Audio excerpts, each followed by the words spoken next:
açmak istiyorum.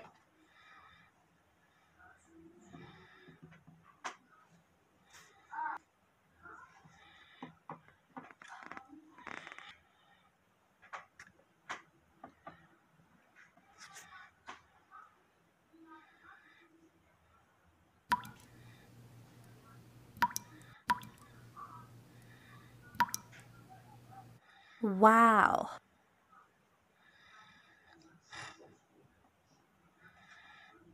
Yine ben. Of, peki.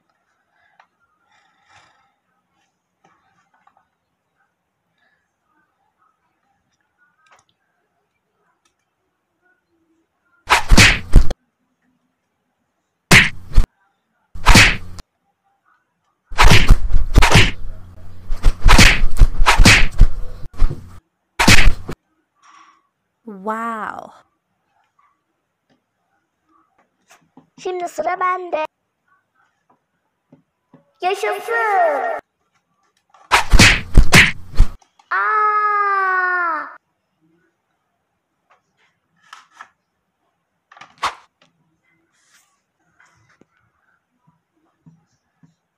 Ben iyiyim. Ya tamam, bırak beni, boğuldum.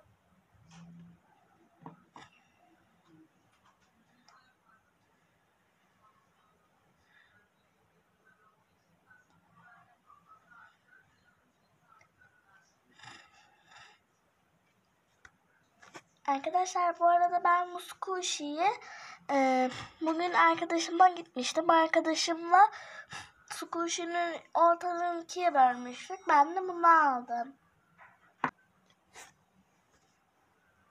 Ya. Oh, böyle iyi.